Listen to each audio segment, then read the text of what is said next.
Okay. The rise of quiet quitting and employee disengagement in the modern day workplace. The psychological theories and organizational impacts that drive the phenomenon. My name is Stephanie Vargas, and this is my own project.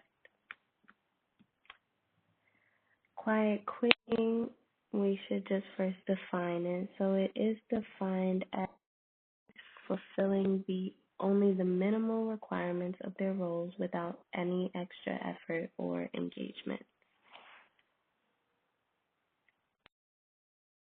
So it's a fairly new phenomenon, one that arose within the past few years.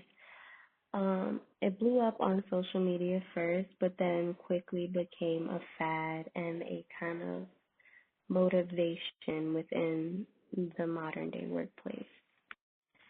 So in 2022, on June 25th, to be exact, a viral TikTok video gave new meaning and light to employee disengagement or behaviors of disengagement within the workplace.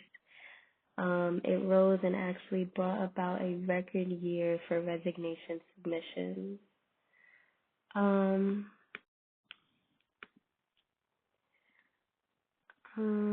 so quietly quitting and employee disengagement kind of has its own origins all around the world. So in a study done recently, proved that 81% of employees have had it to some degree and have reported being overwhelmed in the workplace, which is a key motivator to disengaging from work. And around the world, 60% of employees in the Philippines actually surveyed um, and recorded resorting to quiet quitting as a result to feeling overwhelmed or burnt out with what they were doing, specifically within the healthcare field. But the phenomenon's kind of taken shape in every field of work. And then 30% of workers resigned and changed jobs during the first year of the pandemic. So feelings of overwhelming or being overworked resulted in a lot of resignations, especially post-pandemic. So after COVID, there were record years of resignations, record years of people feeling less satisfied with what they were doing, and just an overall huge shift in how we work and organizational cultures as a whole. But I do want to touch base on the psychological frameworks that kind of push forward these feelings of being disengaged and quietly quitting or reserving yourself from work. So it definitely involves a few psychological factors, and those being feelings of being burnt out and just general behaviors of withdrawal. But there are a few frameworks or psychological frameworks that can help us better understand why we feel this way in the workplace. So William Kahn observed that people are constantly bringing in and leaving out various depths of themselves during their course of their workdays. His theory of employee engagement came about in the 90s and kind of set the tone for how we observe employee engagement as a whole. His theories are very important and help us really understand and primarily focus on the fact that there are two versions of ourselves or multiple versions of ourselves that we don't show within the workplace. And through his studies, he found that people who do tend to bring their authentic selves to work have a better time there. We definitely tend to code switch and develop these behaviors of professionalism and try not to act out of the norm or what we think is the norm within the workplace. But as a result, according to Khan, that kind of forces us to feel more withdrawn from our work and feel less engaged in what we're doing because we're not really doing it as ourselves. A second psychological framework that can help us understand employee engagement is the model. Again, his model, which identifies three dimensions: physical, cognitive, and emotional. Within the model of employee engagement. So he says that, to be a fully engaged employee, you must be physically engaged, which means you kind of undergoing these waves of like productivity or being overly productive or less productive. You're just engaged in work. Cognitive is where you're aware of the organizational visions and their missions and what the general goal is for what you're doing. And emotional, which are feelings of positivity as it relates to your employers and work. So we want to feel positive. We want to feel like we know what we're doing. We want to feel like we're productive in some aspects. And then lastly, self-determination theory, which is human self-directed motivation and personal growth that rely on three psychological needs. So it kind of brings me back to Maslow's pyramid or our hierarchy of needs. But in terms of what they are within the workplace, kind of pinpoints to these three or can be generalized in three components. So we want to feel a feeling of autonomy and we want to feel competent in what we're doing and we want to relate to what we're doing. And these psychological frameworks can kind of, in a way, help us understand why we don't feel more engaged at work is because we're not fulfilling these needs that we have. We're not engaging in the way that a positive employee would. So again,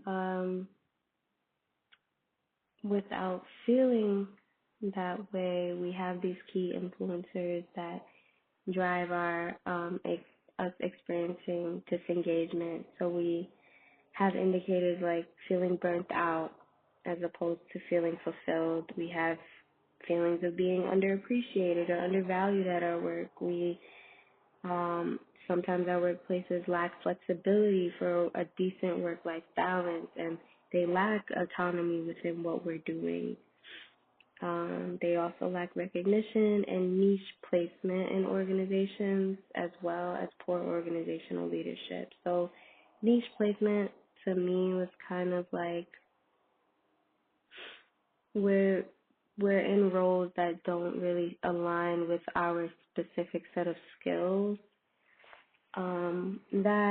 With alongside like not having any autonomy over what we're doing or not having the flexibility to work and feel fulfilled in our regular life outside of work, then feeling burnt out and overwhelmed and overworked, they all kind of help drive the phenomenon and employee disengagement as a whole.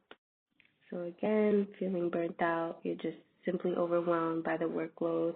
You have little time for leisure. There's no balance. There's lack of support. There's no autonomy within what you're doing. And it is a huge mediator of quiet quitting. It intensifies the tendency to withdraw due to lack of motivation or energy to exceed basic job requirements as a result of burnout.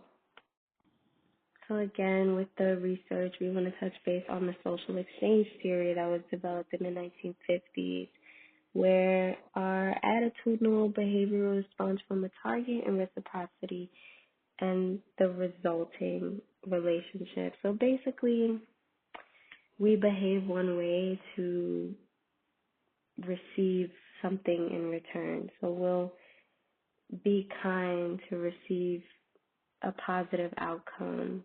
And that's just a generalized definition of social exchange theory. We interact with each other with the idea that something is gonna come, something is gonna be reciprocated in return.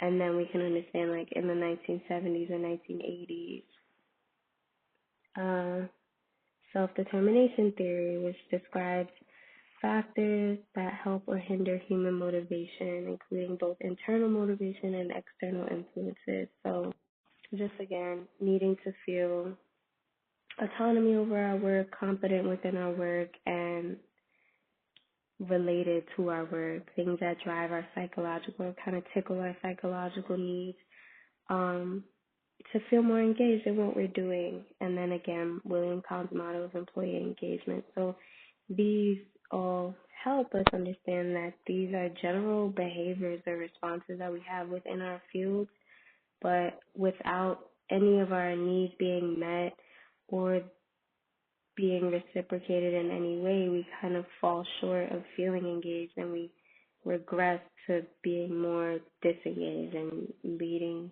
our work with just the generalized work description. We're only doing what we were hired to do. And it is often that organizations do fail to take or prioritize individual psychological needs, to build, to cultivate a specific dynamic or culture within the workplace that would benefit both the employer and employees. Um, this next slide is exploring potential sources of the phenomenon. So again, the psychological factors is feeling burnt out, exhausted, stressed, lack of support, motivation. I wanted to touch base on digital remote organizational cultures. There is a new wave of how organizations are now post pandemic. So a lot of people are working from home, a lot of people are more remote, which kind of happened really fast, and it does fall short in some areas. So in my case, or in most cases, there are hints of micromanaging. There are unrealistic expectations. They think if you work from home, you should have more time to get things done. There's a lack of support because you're kind of working by yourself, and some people tend to be harder to reach when everything is remote. And a lack of flexibility or too much flexibility, which leads to a change in our boundaries and how we prioritize work versus life or home life. I couldn't find much research on this, but I do think generational differences within the workplace, especially now as well, is kind of a potential source of the phenomenon. So, like, the workforce right now is made up of Gen Zers, millennials, and boomers. So, I do think that the generational differences in the culture and dynamics within the workforce and within the teams that we're on do have the potential to kind of influence how people behave and withdraw from their work. Maybe they don't feel as related to the people that they're working with because it's so different and diverse.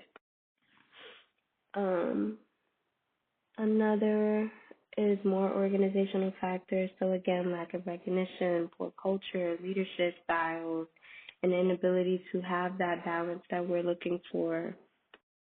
And then social and societal factors. I think a shift to remote working and post-pandemic organizational adaptations and any pandemic-related stressors and changing values definitely indicate or can influence how we look at work and behave with our work moving forward.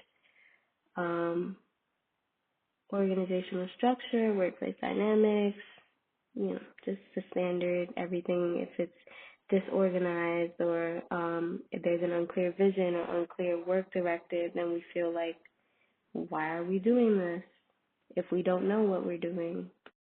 And then I wanted to touch base on the long-term impacts of engaging in quiet quitting. So there are a variety, but in a general sense, there are many impacts on mental and emotional well-being for from a personal standpoint. And then there's poor productivity and team development, poor work performances, overall decline in productivity in general. I didn't want to focus too much on how quiet quitting impacts the organizations themselves because it does take a toll on our emotional and mental well-being as well. So I think that's important to note. And that's why what can be done is kind of divided into two areas. So from a personal standpoint, we can engage in Kahn's theory of employee engagement. So we can try to bring more of our authentic selves within work, or to work. We can try to limit that separation that he noted and how we perform in this professional aspect. I think from his research, it would be better to bring more of yourself to work, and you would feel more fulfilled or more related or more comfortable with what you're doing if you were able to not have to code switch and feel so disconnected. I think we can also advocate for ourselves in our professional development. We can or should definitely take PTO when necessary. We should definitely take time off, prioritize our mental health, and set those boundaries that we need to feel flexible with both our work and life, and seek professional help if necessary.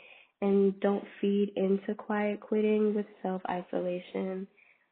Quiet quitting is such a key influence in feeling more isolated and alone at work. And I think if we were to engage in it, it would just result in feeling more disconnected and farther from your team, farther from what you're doing. And these are places that we spend the majority of our lives, so we definitely don't want to feel as isolated and alone there. And I think it would help to participate in team building behaviors or engaging in team activities or group activities or group talks. And from an organizational standpoint, um, organizations can practice good company culture, offer more flexibility to their employees, recognition and growth, prioritize professional development, develop HR programs that combat these disengaged behaviors in the future, and research on it further, and any new trends that may be aimed at limiting adverse effects of burnout on motivation and productivity. Again, we can actively monitor and address these early signs through cultivating open communication, ensuring that workloads are fair, and regularly check in on our employees' well-being. We should promote autonomy and collaboration simultaneously, and recognition and task variety. And as a final reflection and future steps, quiet quitting is a fairly new phenomenon and is a direct extension and result of the many factors or already existing factors that bring about employee disengagement within the workplace. So it's important to address these signs again early on in both employees and employers and do our part in combating these crippling behaviors. Thank you very much.